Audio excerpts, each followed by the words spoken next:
This is your captain, Sumit Sabarwal, speaking from the flight deck. On behalf of Air India and my entire crew, I'd like to welcome you aboard flight AI-171, non-stop service from Ahmedabad to London Heathrow.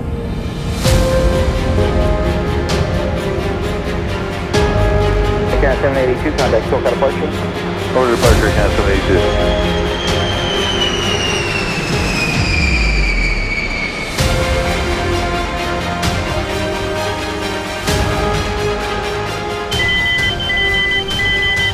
SoCal departure, Mayday, Mayday, Mayday, Philippines. Thrust not achieved.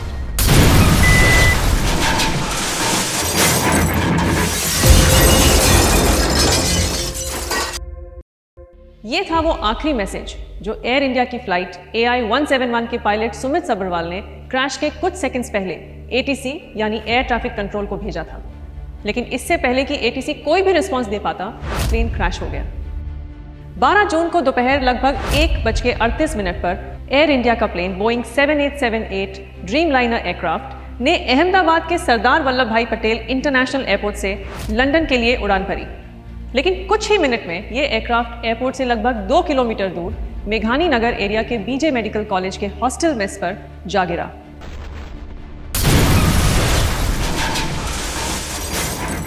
उस वक्त hostel में करीब 100 MBBS students और doctors lunch के लिए बैठे हुए थे। जैसे ही प्लेन गिरा, एक जोरदार धमाका हुआ और चारों तरफ आग फैल गई। सिर्फ चंद मिनटों में सब कुछ जलकर राख हो गया।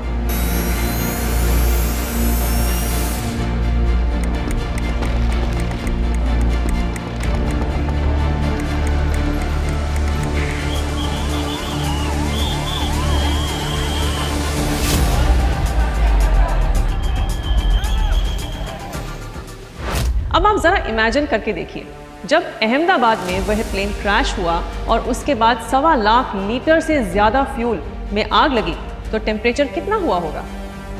1000 डिग्री सेंटीग्रेड से भी ज्यादा का टेम्परेचर। Shock right? इस प्लेन में क्रू मेंबर्स को मिला के टोटल 242 लोग ऑन बोर्ड थे, जिसमें से 241 लोगों की डेथ हो गई। इसके अलावा 50 से 60 और लोग भी थे जो इस क्रैश में मारे गए, जिनमें मेडिकल स्टूडेंट्स और हॉस्पिटल के बाहर काम करने वाले कुछ कर्मचारी भी थे। इस फ्लाइट में गुजरात के former chief minister Vijay Rupani के साथ साथ कई आम लोगों की भी डेथ हुई, जैसे कि गुजरात के हिम्मतनगर की रहने वाली पायल खतीक। ये पायल की पहली फ्लाइट थी। वो एक प्राइवेट कंपनी में जॉब करती थी और कंपनी की तरफ से लंदन जा रही थी।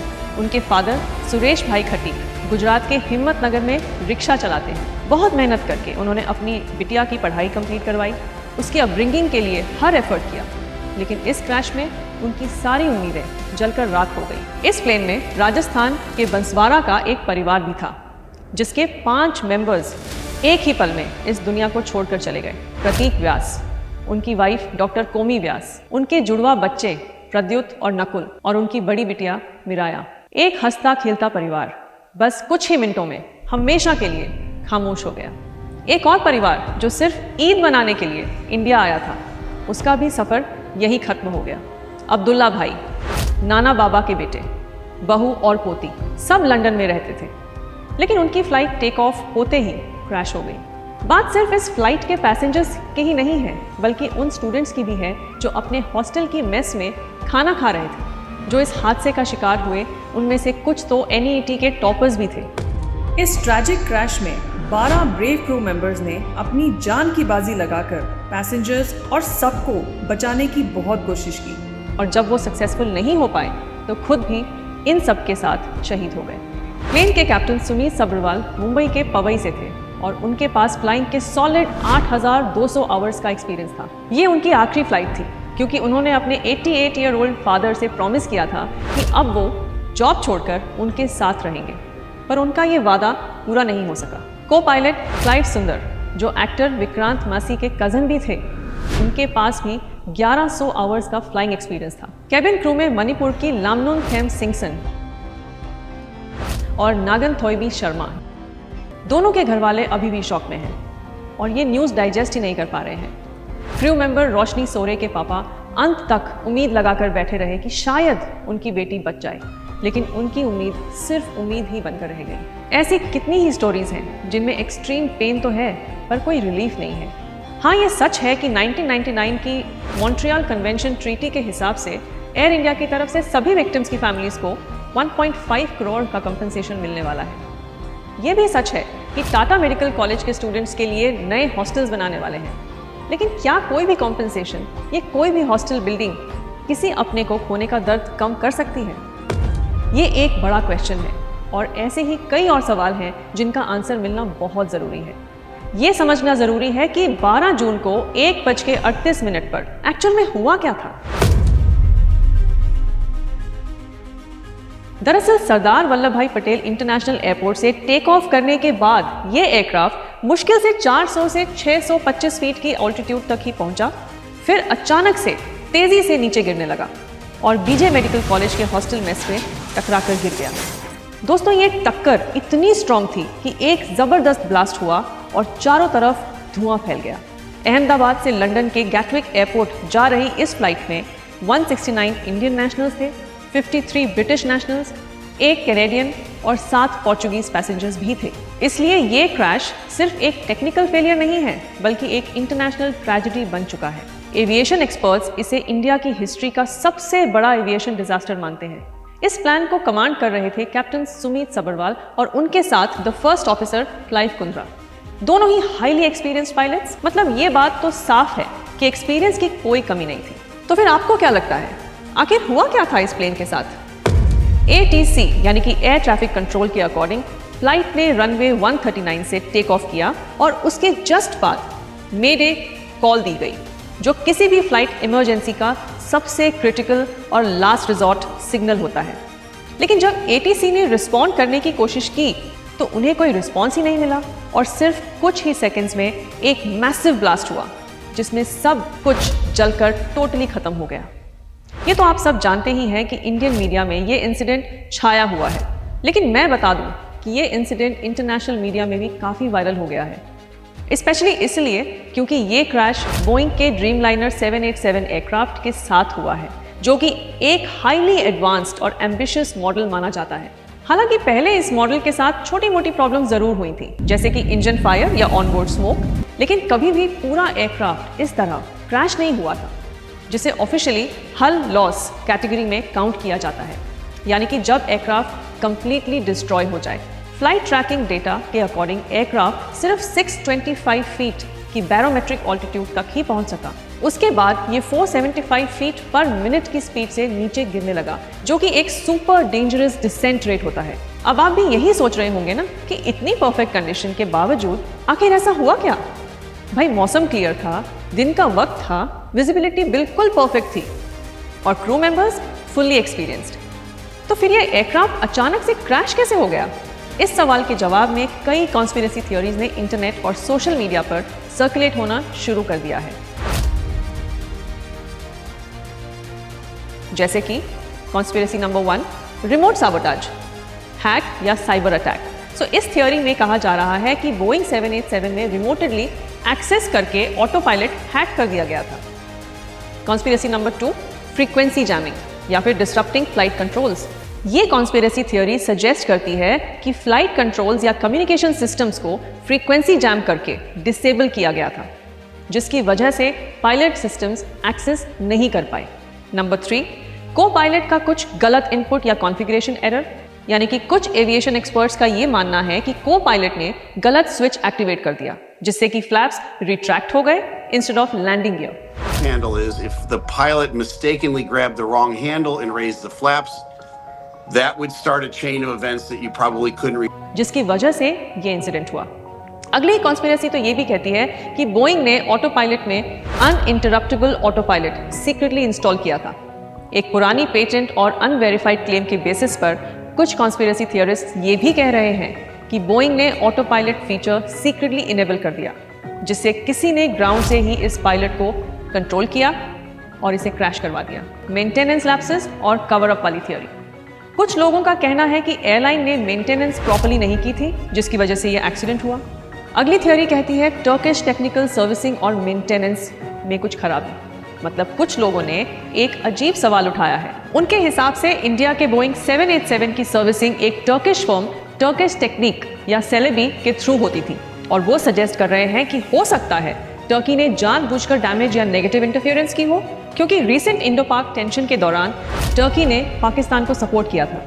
अगली थ्योरी कहती है ग्रुप हैंडलिंग और एमआरओ डिस्ट्रप्शन, यानी कि कुछ लोग स्पेकुलेट कर रहे हैं कि टर्किश ग्राउंड हैंडलिंग या एमआरओ कॉन्ट्रैक्ट्स जैसे सेलेबी एनएएस एयरपोर्ट सर्विसेज का इंडिया में विड्रॉ होने से ऑपरेशंस में स्ट्रेटेजिक टैंपरिंग हो सकता है, जैसे स्केड्यूलिंग डिसरप्ट की गई हो या मेंटेनेंस प्रोटोकॉल्स कॉम्प्रोमाइज हुए हों। क्या आपको पता है कि इन सारी थ्योरीज के साथ साथ एक थ्योरी ये भी है कि आरव नाम के उस बच्चे को जिसने इस इंसिडेंट का फर्स्ट वीडियो रिकॉर्ड किया था, उसे इस इंसिडेंट के बारे में पहले से पता था, इसलिए उसने एग्जैक्टली उसी वक्त अपने फोन को स्टैंड पर लगाया और वीडियो को रिकॉर्ड किया।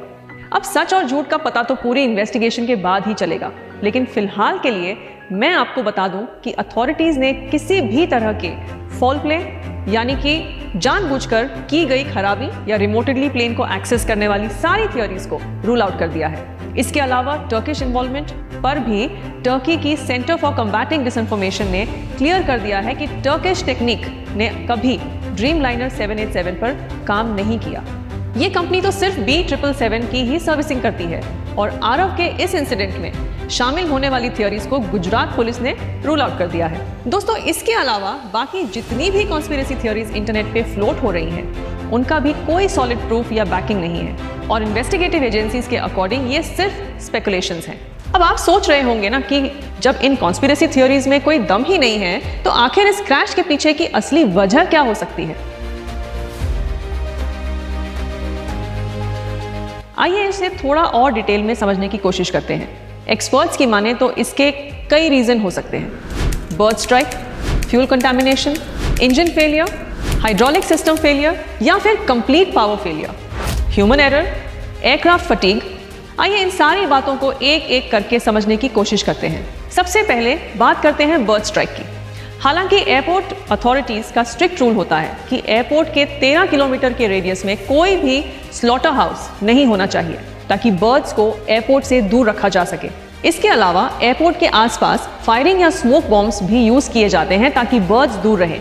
लेकिन कई लोग कह रहे हैं कि अहमदाबाद एयरपोर्ट पर पहले भी बर्ड स्ट्राइक का इशू रहा है और एयरपोर्ट का सीसीटीवी फुटेज भी ब्लर है, जिसकी वजह से क्लियरली नहीं जाना जा सकता कि बर्ड स्ट्राइक था या नहीं।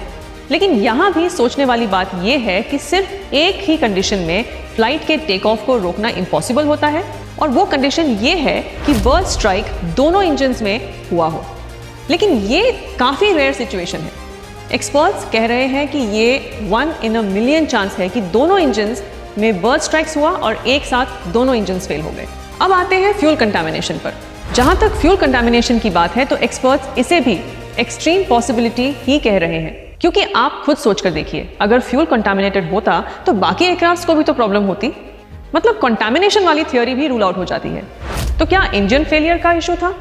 वेल, जैसे कि मैंने आपको बताया, प्लेन में 2 इंजन्स होते हैं और दोनों के एक साथ फेल होने के चांसेस इम्पॉसिबल हैं।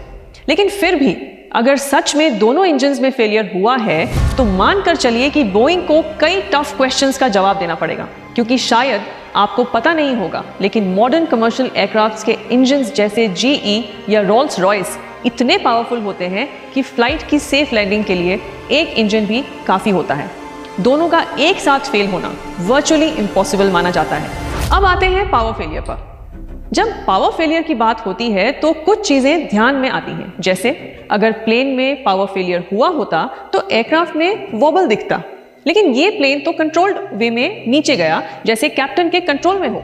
टिल्ट अप मूवमेंट भी दिखाई दिया, लेकिन प्लेन स्टेबल तरीके से नीचे जाता रहा। एविएशन एक्सपर्ट्स कंफ्यूज हैं।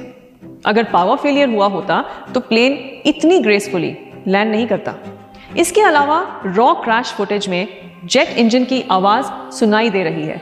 इसका मतलब कि क्लैश के वक्त इंजन्स चल रहे थे और पावर फेलियर का इशू तो नहीं है।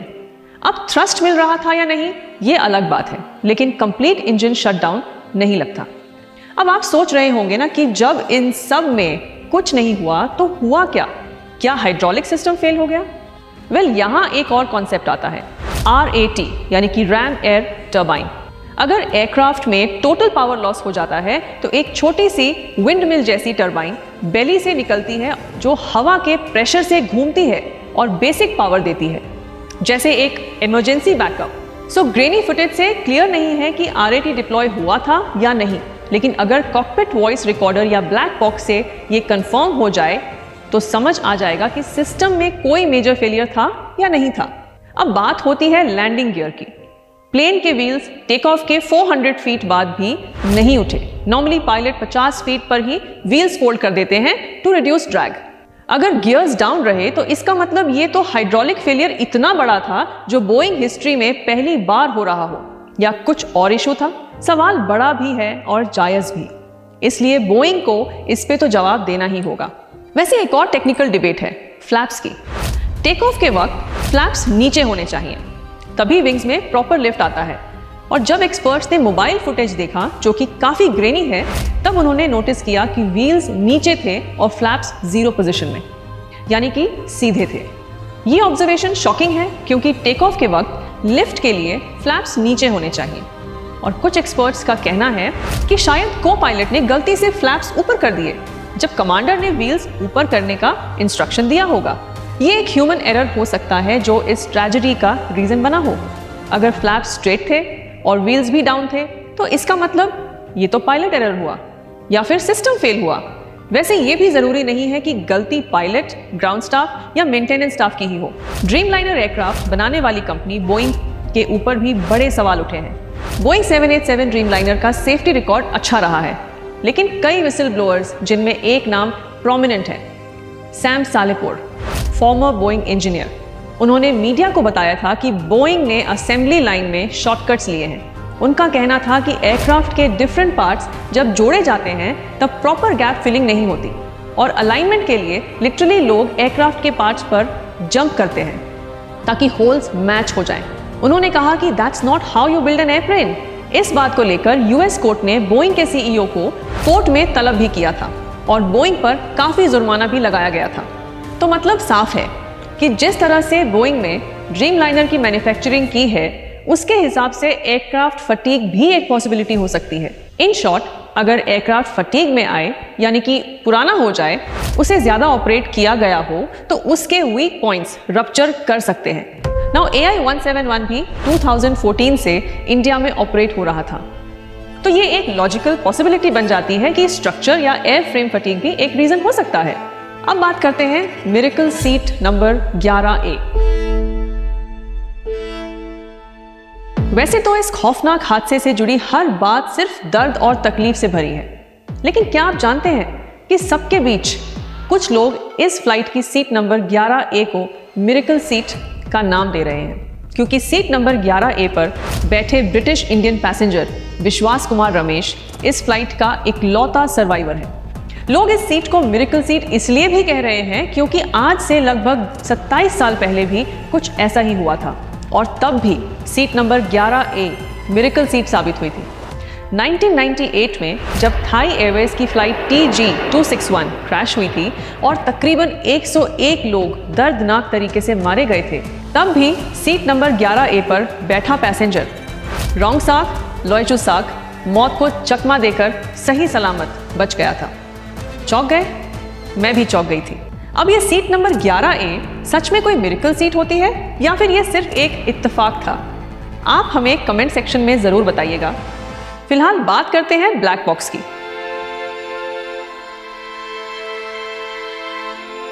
दोस्तों, इन सारी कॉन्स्पिरेसी थियोरीज के बीच तकरीबन 24 घंटों से भी ज्यादा देर तक ढूंढने के बाद फाइनली अथॉरिटीज को फ्लाइट AI-171 का ब्लैक बॉक्स मिल गया है। और अब जब ब्लैक बॉक्स मिल ही गया है तो ऑफिशियल साइंटिफिक इन्वेस्टिगेशन भी फाइनली स्टार्ट हो गई है। वैसे इंटरेस्टिंग बात यह है कि ब्लैक बॉक्स एक्चुअली ब्लैक नहीं होता, इसका कलर ऑरेंज होता है ताकि क्रैश के बाद इजीली दिख पाए। इसे इस तरह से डिजाइन किया जाता है कि ये क्रैश, फायर, पानी, अंडर वाटर हर कंडीशन में सरवाइव कर सके। अब कमर्शियल एयरक्राफ्ट में 2 रिकॉर्डर्स होते हैं, एक फ्लाइट डेटा रिकॉर्डर जिसको FDR भी कहा जाता है, और ये सारे टेक्निकल पैरामीटर्स को रिकॉर्ड करता है, जैसे कि pressure, speed, altitude, engine performance etcetera. ये हर एक detail second by second record करता है। और दूसरा होता है कॉकपिट वॉइस रिकॉर्डर, यानी कि CVR। ये पायलट्स के बीच होने वाली कॉन्वर्सेशन को रिकॉर्ड करता है।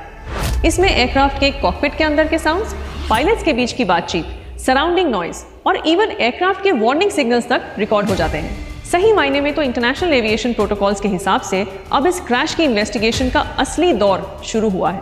इन्वेस्टिगेशन में अब इंडिया की सिविल एविएशन बॉडी के साथ साथ यूके गवर्नमेंट, यूएस गवर्नमेंट और बोइंग भी शामिल होंगे और ब्लैक बॉक्स बताएगा कि प्रॉब्लम मशीन में थी या मेंटेनेंस में थी या फिर इंसान में।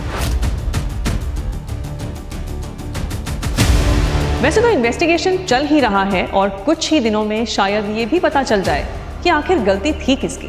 लेकिन एक बात जो बार बार परेशान कर रही है वो है कि लगातार हो रहे हवाई हादसे 15 जून की सुबह फिर एक एविएशन हादसा हुआ है।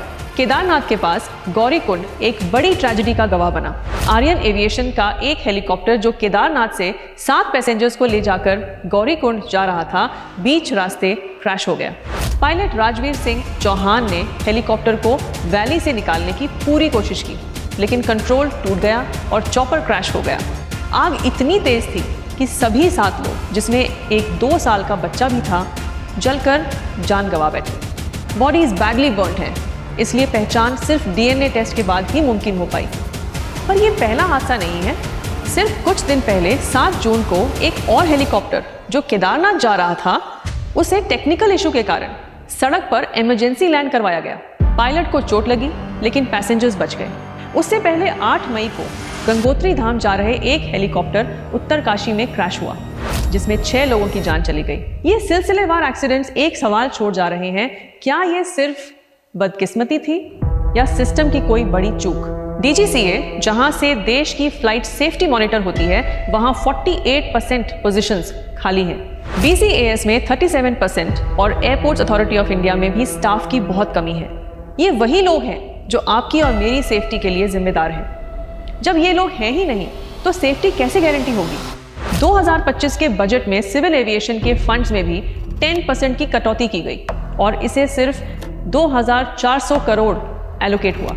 ऊपर से नीति आयोग के डेटा के अकॉर्डिंग 133 एयरक्राफ्ट्स अभी ग्राउंडेड हैं, यानी कि 16% फ्लीट टेक्निकल या इंजन प्रॉब्लम्स के कारण एक्टिव नहीं हुआ है।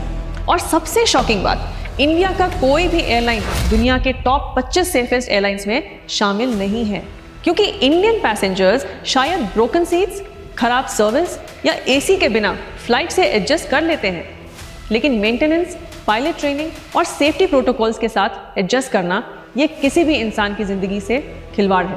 फ्लाइंग तभी सेफेस्ट है जब सिस्टम भी उसी लेवल का हो।